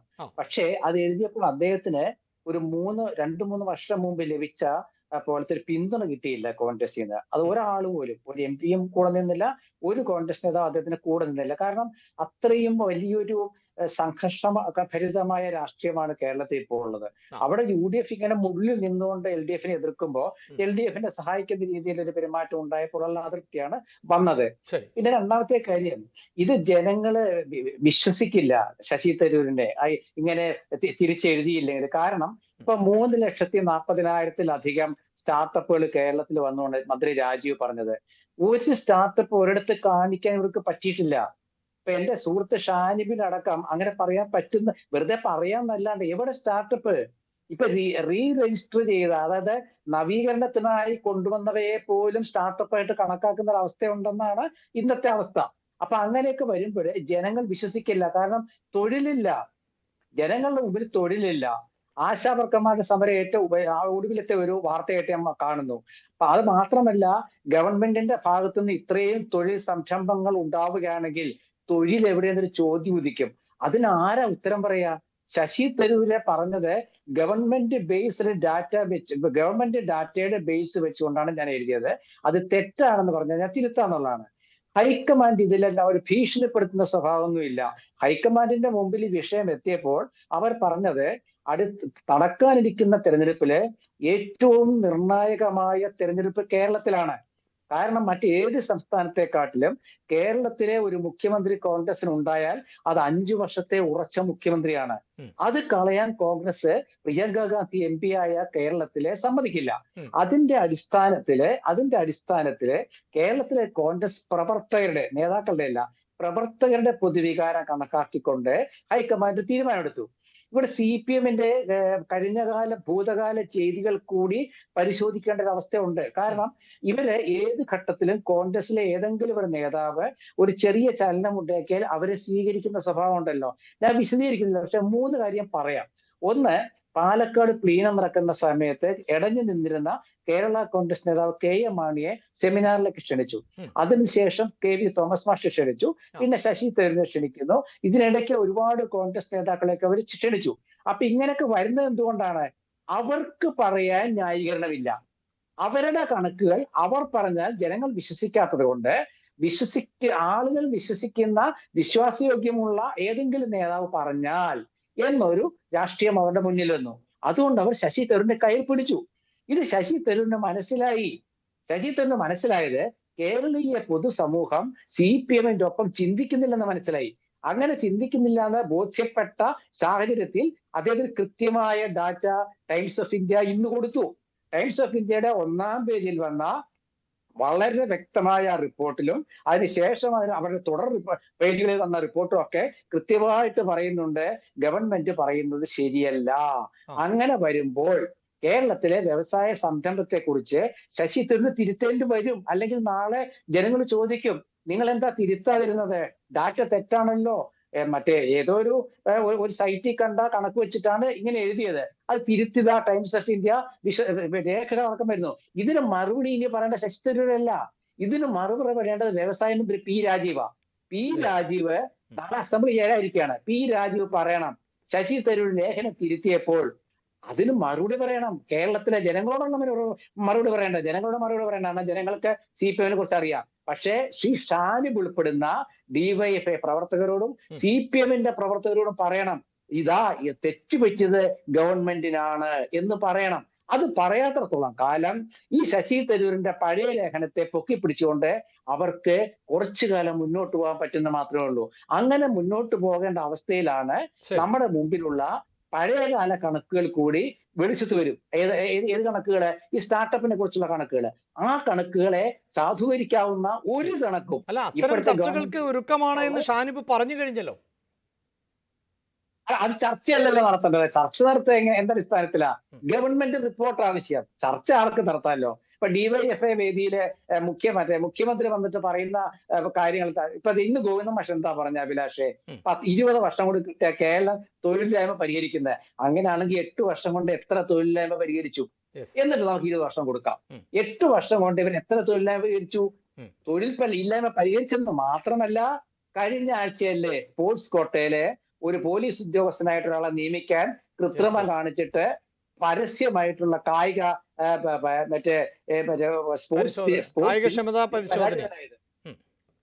പരാജയപ്പെട്ടു. അപ്പൊ ഇത്തരം അവസ്ഥയിൽ ഇവർക്കൊന്നുമില്ല. പക്ഷെ ഇവർക്ക് ഇപ്പൊ പറ്റിയ അബദ്ധം എന്ന് വെച്ചാൽ ശശി തരൂരിനെ പുകഴ്ത്തിയത് ഇതാ ഞങ്ങൾ തിരിച്ചെടുക്കുന്നു എന്ന് പറയാൻ രാഷ്ട്രീയത്തിന് യാതൊരു ഇടവുമില്ല. അതുകൊണ്ട് ഇനി അവർക്ക് മിണ്ടാതിരിക്കലേ നിവൃത്തി. യെസ്, അതാണ് ഷാനിബ്. അതായത് ഇതിപ്പോൾ തരൂരിന്റെ തന്ത്രമാകാം, കിട്ടിയ അവസരം പ്രയോജനപ്പെടുത്തിയതാകാം, അതല്ല എങ്കിൽ മറ്റു വഴികളുണ്ട് എന്ന് തരൂർ പറഞ്ഞത് കോൺഗ്രസിനെ സമ്മർദ്ദത്തിലാക്കാൻ ആയിരുന്നിരിക്കാം. എന്തു തന്നെ ആണ് എങ്കിലും തരൂർ സർക്കാരിനെ പുകഴ്ത്തിയപ്പോൾ തിരിച്ച് തരൂരിനെ ആ മട്ടിൽ തന്നെയാണ് നേതാക്കൾ പുകഴ്ത്തിയത്. ഞാൻ ആവർത്തിച്ച് പറഞ്ഞു, ഒരുപക്ഷെ നേതാക്കളുടെ വാക്കുകളൊക്കെ ടെലിവിഷൻ ചാനലുകളുടെ ലൈബ്രറിയിൽ ലഭ്യമാണ്, യൂട്യൂബിൽ ലഭ്യമാണ്, ആർക്കും അതൊക്കെ തിരഞ്ഞാൽ അറിയാം. അപ്പോൾ ഈ തരൂരിൻ്റെ തന്ത്രത്തിൽ നേതാക്കൾ പെട്ടുപോകുന്നൊരു സാഹചര്യം, അത് CPM വെട്ടിലാക്കുകയാണോ ചെയ്തത്? എന്ത് വാദമാണ് ഏറ്റവും ബഹുമാനായ ശ്രീമാനേട്ടൻ ഇവിടെ അവതരിപ്പിച്ചത്? അതായത് ശശി തരൂരിന് കോൺഗ്രസ് രാഷ്ട്രീയത്തിൽ ഒരു പ്രതിസന്ധി ഉണ്ടായി. അപ്പൊ AICCയുടെ ഏറ്റവും പ്രധാനപ്പെട്ട ഒരു നേതാവ്, AICC പ്രസിഡന്റ് സ്ഥാനത്തേക്ക് മത്സരിച്ച വളരെ കോൺഗ്രസിലെ ഏറ്റവും ഉന്നതനായ ഒരു നേതാവ്, അദ്ദേഹം അത്യാവശ്യം വായിക്കുന്ന അവന് കോൺഗ്രസ് രാഷ്ട്രീയത്തിൽ ഒരു പ്രതിസന്ധി ഉണ്ടായപ്പോ ഒരു കള്ളം പറഞ്ഞുകൊണ്ട് അദ്ദേഹത്തിന് സ്ഥാനം ഉറപ്പിക്കാൻ ശ്രമിച്ചു. ഇതാണോ ശ്രീകുമാരേട്ടൻ പറഞ്ഞതിന്റെ അർത്ഥം? അദ്ദേഹം ഒരു പച്ചയായ ഒരു എന്താണ് ശ്രീകുമാരേട്ടൻ പറഞ്ഞതിന്റെ ഇതിനൊരു അതാണല്ലോ. അല്ലെങ്കിൽ അദ്ദേഹം ഒരു പച്ച കള്ളം അവതരിപ്പിച്ചുകൊണ്ട്, ഒരു തെറ്റായ കണക്ക് അവതരിപ്പിച്ചുകൊണ്ട് പറഞ്ഞു. ഇനി അതല്ല ശ്രീകുമാരേട്ടൻ പറയുന്നത്, അദ്ദേഹം ഗവൺമെന്റിന്റെ കണക്കുകൾ വിശ്വസിച്ചുകൊണ്ട് പറഞ്ഞു എന്നാണല്ലോ അങ്ങ് സൂചിപ്പിച്ചത്. ഞാൻ അതിന് വാദത്തിനെടുക്കുന്നു. അങ്ങനെയാണെങ്കിൽ തന്നെ ആ കണക്കുകൾ കൃത്യമായി ബോധ്യപ്പെടാത്ത ഒരാളാണ്, അതെല്ലാം പൊള്ളയായ വാദഗതികളാണെങ്കിൽ അത് തിരിച്ചറിയാൻ കഴിയാത്ത ഒരു നേതാവാണ് ശ്രീ ശശി തരൂർ എന്ന് പറഞ്ഞാൽ അത് കേരളത്തിൽ ആരും വിശ്വസിക്കുമെന്ന് ഞാൻ കരുതുന്നില്ല. രണ്ടാമത്തെ ഒരു കാര്യം, അദ്ദേഹത്തെ തിരുത്തിയല്ലോ. പ്രതിപക്ഷ നേതാവും അതുപോലെ കോൺഗ്രസിലെ ഉന്നത നേതാക്കളും അദ്ദേഹത്തെ തിരുത്തി. ഇപ്പോ ശ്രീകുമാരേട്ടൻ പറഞ്ഞു അദ്ദേഹത്തിന് ടൈംസ് ഓഫ് ഇന്ത്യയിൽ ഒരു വാർത്ത വന്നപ്പോഴാണ് എന്നാണല്ലോ അങ്ങ് പറഞ്ഞത്, വന്നപ്പോഴാണ് അദ്ദേഹത്തിന് ഇത് മനസ്സിലായതെന്നാണ്. VD സതീശൻ, പ്രതിപക്ഷ നേതാവായിരിക്കുന്ന VD സതീശന് പോലും ഈ കണക്കുകൾ തിരുത്തി ഇത് ഇങ്ങനെയല്ല എന്ന് പറഞ്ഞു കൊടുക്കാനുള്ള ബുദ്ധിയും ബോധവും ഇല്ല എന്നങ്ങ് സമ്മതിക്കുകയാണോ? ആ ശശി തരൂരിനെ വിളിച്ച് അത് ഇതാണ് കണക്കുകൾ എന്ന് ഇങ്ങനെ ബോധ്യപ്പെടുത്തി കൊടുക്കാനുള്ള ശേഷിയില്ലാത്ത ഒരാളാണ് കേരളത്തിന്റെ പ്രതിപക്ഷ നേതാവ്, കോൺഗ്രസിന്റെ പ്രതിപക്ഷ നേതാവ് എന്ന് അങ്ങ് അംഗീകരിക്കുകയാണ് ഇതിലൂടെ. അല്ലെങ്കിൽ കോൺഗ്രസിന്റെ ഒരു നേതാവിനും അദ്ദേഹത്തോട് ബോധ്യപ്പെടുത്തി കൊടുക്കാൻ കഴിഞ്ഞില്ല എന്നാണോ? ദിവസങ്ങൾക്ക് ശേഷം ഒരു എന്നെ കാണുന്നുണ്ടോ? ദിവസങ്ങൾക്ക് ശേഷം ഒരു വാർത്ത വന്നതിന്റെ അടിസ്ഥാനത്തിൽ അദ്ദേഹം പറഞ്ഞത് തെറ്റാണെന്ന് അദ്ദേഹത്തിന് ബോധ്യപ്പെട്ടു എന്നാണ്. ആയിക്കോട്ടെ, അത് അദ്ദേഹത്തിന് അങ്ങനെ വിശ്വസിക്കാം. പിന്നെ ഒരു കാര്യം, കോൺഗ്രസ് നേതാക്കളെ വിളിച്ചു കൊണ്ടുവന്ന് CPM വേദിയിൽ സംസാരിപ്പിക്കുന്നു എന്നാണ്. കോൺഗ്രസ് നേതാക്കളെ മാത്രമല്ല, പൊതുരംഗത്ത് നിൽക്കുന്ന, രാഷ്ട്രീയത്തിൽ നിൽക്കുന്ന, ഇപ്പൊ മുസ്ലിം ലീഗിന്റെ നേതാവ് PK കുഞ്ഞാലിക്കുട്ടി പല വേദികളിലും വന്നിട്ടുണ്ട്.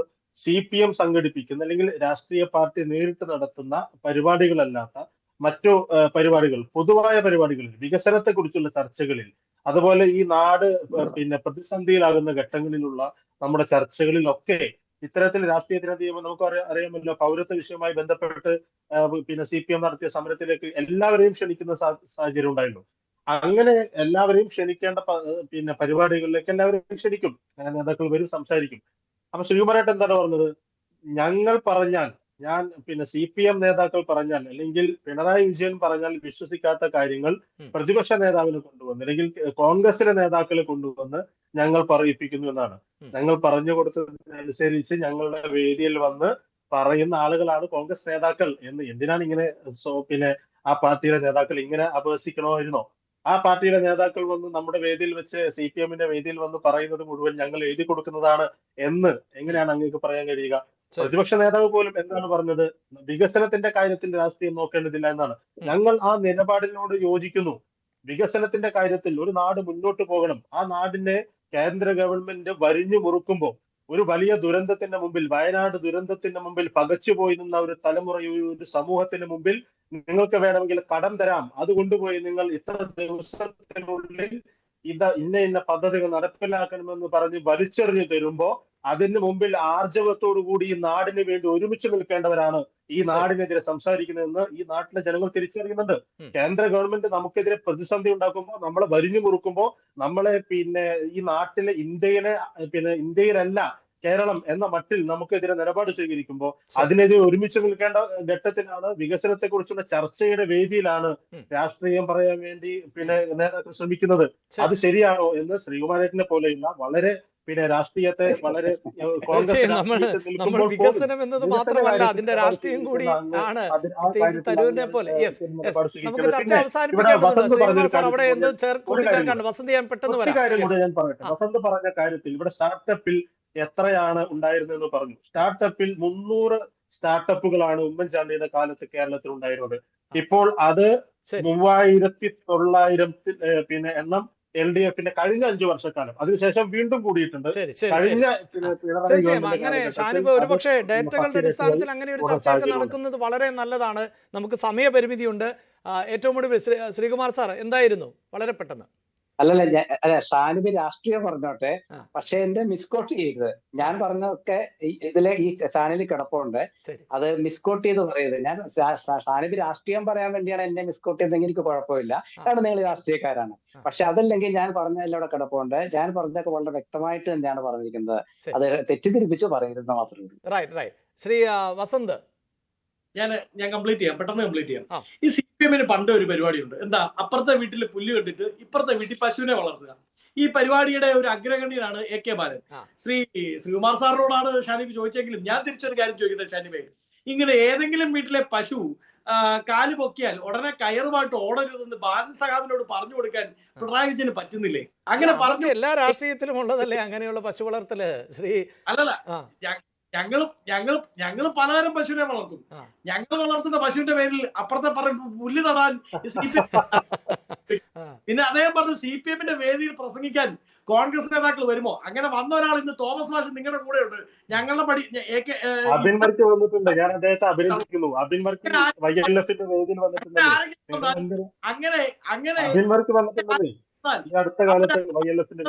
നിന്ന് AKG സെന്ററിലേക്ക് വരേണ്ടി വരും, മടങ്ങി ഇന്ദിരാഭവനിലേക്ക് വരാൻ.